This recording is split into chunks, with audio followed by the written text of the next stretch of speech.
What's up mga ka-Maxim? For today's video, tuturuan ko kayo paano ba gumamit ng application ng Maxim. Ano yung mga category o services na meron sa Maxim. Stay tuned lang kayo, panoorin nyo, tuturuan ko kayo at bibigyan ko rin kayo ng tips. Bibigyan ko rin kayo ng mga referral code para mas ma-enjoy nyo ang Maxim application natin. Let's go! First thing to do mga ka-Maxim, kailangan nyo mag-download ng Maxim Delivery. So, punta lang kayo sa Play Store, type nyo lang Maxim. Pagka-search nyo yung Maxim, dahil ako meron na akong Maxim application. So, pindutin nyo lang tong yan. So, install nyo yan. Pag na-install nyo na, punta lang kayo dyan. Open nyo lang yan. Pag na-open nyo na, so kakailanganin nyo ng active number o verified number. Number ko, lalagay ko. And yung promo code, mamaya na natin ilagay pagtapos ng sign up na to. Continue lang natin. Sa pag-continue natin, makikita natin dyan, mga Maxim, yung ating verification code na manggagaling doon sa active number na gagamitin natin doon sa application. So, kung saan ang pumasok sa akin, so, eto na, makikita nyo na yung ating Maxim application. So, ito yung mga kategory na meron tayo. Meron tayong motorcycles, delivery, trike, food, trucks, services. Kung muna kayo ng tips, mga ka-Maxim, meron tayong promo code. Punta lang kayo dito sa menu. At kung makikita nyo itong complete your profile, ayan. Tapos hanapin nyo yung promo codes. Ito yung promo codes, guys. Ito. Yun yung promo codes. So, meron tayong promo code na DRB147684465. So, activate lang natin yan. So, sa akin kasi, meron na akong naging history of delivery. So, gagana lang tong promo code, mga ka-Maxim, kapag first time nyo talaga nag-download ng application, and the same time, makakuha kayo ng 300 pesos load. So, dito nyo makikita yan, mga ka-Maxim. Dito sa may ating in-cash, kung makikita nyo sa akin, 0. Yung sa inyo, magkakaroon yan ng 300 pesos sa load. Basta, kopyahin nyo lang itong ating promo code. So, yun lang. After that, punta na tayo sa category. Meron tayong motorcycle. Ano bang meron sa bike delivery natin? So dito, pwede kayo magpabili, pasuyo. Meron kasi tayong tinatawag dito sa bike delivery na waiting time. So yung waiting time na yun, kunwari nagpabili ka sa Ricos ng 2 bilao. So alam naman natin kung gaano katagal lutuin yung mga bilao na yun. Like pansit, balabok. So abutin yan ng mga 15 to 25 minutes or 30 minutes pa, no? So dyan na tayo magbe-base sa waiting time. So, sa waiting time natin, meron tayo doon na 2 pesos per 1 minute. So magkakaroon siyang charge na 20 pesos for the 10 minutes of waiting time. Paano ba mag-pin location para sa pick-up location at the same time sa ating drop-off? So, ganito lang. Pick-up point. Pinitin yung pick-up point. Kung sa uli nyo yung address nyo, kunwari, na-drag nyo ng ganyan yan. So, pindutin mo lang tong araw na to. Pupunta na yun sa saktong location mo. Tapos, check mo lang. Then destination, halimbawa pupunta tayo ng SM. Pwede nyo i-type yun na SM Central. Ayan, halimbawa SM Central. Jollibee, Olongapo, SM Central. So ayan na yung distance niya. Makikita nyo rin dyan. 7.5 km within 14 minutes. Babaybayin yan ng rider. So as of now, nag-open na rin tayo dito sa ating nag-expand na rin tayo dito sa Barreto hanggang Subic ng ating delivery services. So maglalagay kayo ng details after this na makapaglagay na kayo ng pick-up location at the same time drop-off location. And kunwari, etong mangyayari na to is pasuyo. Lagay ko dito yung details. Pasuyo po, pahatid, bag. Yan. So halimbawa yan lang. Tapos meron kayo maging request rider. Halimbawa ako, rider for John Motovlog. Halimbawa, ganyan po. So, yung nire-request nyo na rider, kung sino man yung gusto nyo rider, pwede yan, mga Maxim. So, after nyan, pwede ka rin mag-tip para mas mabilis makuha yung booking nyo. Kasi, sa aming mga rider, kasi rider din ako, mga Maxim, ako, mas priority ko yung matataas ang delivery fee. So, syempre, mas doon ako kikita. Okay, halimbawa, mag-tip ako 50 pesos. 50 pesos. So, 140 yung total ng delivery fee. So, hidden charge yan. Walang service charge yan. Kundi delivery fee lang. No? Okay, so, ang mangyayari yan, order mo lang, pinutin mo yung order, yan na yung magiging booking mo. So, lalabas yan, order accepted. At hahanapin niya na yung mga riders or yung riders na iniintay mo. So, ayan, lalabas din dyan yung location. At the same time, yan, makikita mo rin dito yung mga riders natin. Ayan, tulad yan, meron tayong rider dito. May rider tayo dyan, dito.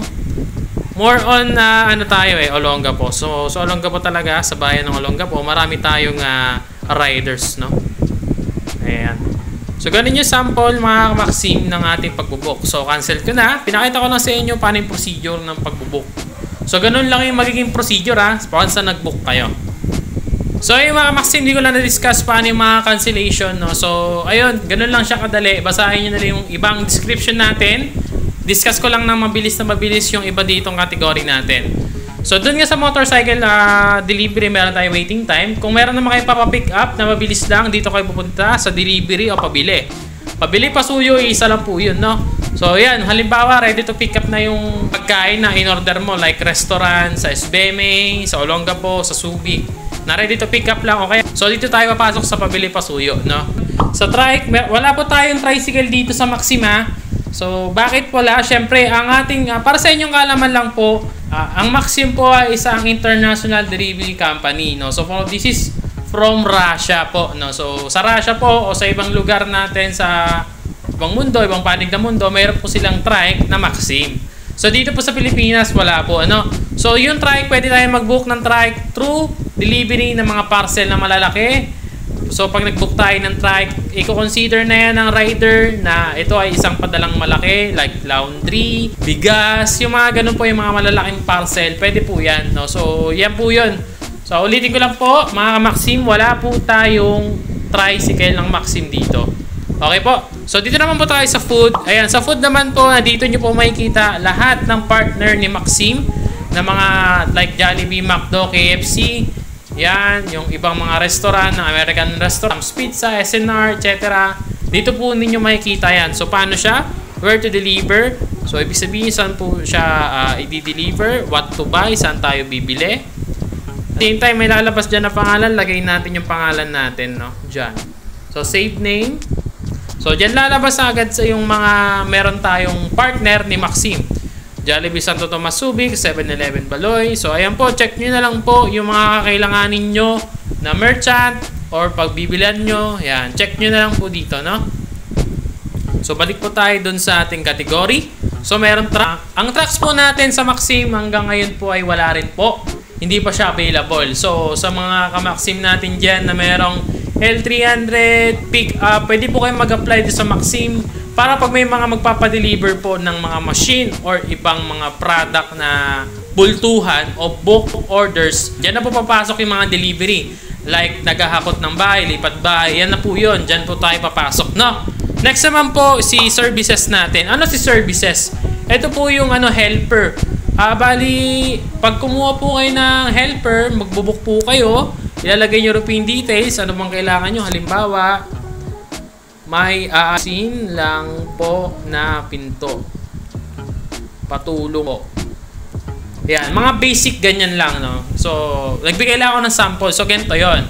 So, once na nag-book kayo, may kumuha na Maxim yan. Ang per hour ni rider dyan is 100 pesos per hour. So, kung abuti kayo ng 3 hours dyan, 300 pesos po yung magiging rate nung rider o yung nakuha nyo na tao, no? So ganun po siya mga ka-Maxim. So order nyo lang din yan, pag done, order po, ganun po.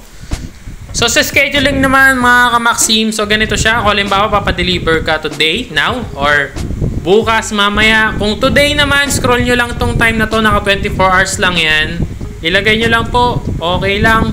Pindutin nyo lang okay, ito yung okay. Tapos kung sa ibang araw naman kayo magpapadeliver or etc. Any concern yan, meron po tayo scheduling dyan, lagay nyo lang po yan. Kung makikita nyo, in-okay ko na March 15 at 12 AM, ganyan, papadeliver po kayo, ganyan po, no? Sa in-cash naman po, less cash, pero naman po tayo through GCash payment. So pagdating ni rider, doon po natin babayaran yung inabunuhan niya or yung delivery fee na kakailanganin natin bayaran sa rider po natin, no? So ganun lang po siya. Pag pinindot po natin GCash, ma-alerto na po si rider dyan na through GCash po ang payment nyo. Pag nilagay nyo naman po in cash, ibig sabihin COD po ito. So, yun lang mga Maxim. Kung may concern po kayo, pwede po kayo mag-direct message sa ating Maxim Rides Foods Delivery. Olongapo, dito po yan sa ating Facebook page. Sa mga concern, ayan po, message lang po kayo sa mga tanong nyo po. At handa po silang sumagot sa mga katanungan. So, yun lang po, basic tutorial lang po yung ginawa ko. So, kalikutin nyo lang po yung ibang applications na meron tayo. So maglagay lang po ulit ako ng promo code. Ayan, ito yung promo code natin. Once na gusto nyo pong magkaroon ng 300 pesos load para maka-discount kayo ng 10%. So maraming salamat mga Maxim. See you in the next episode.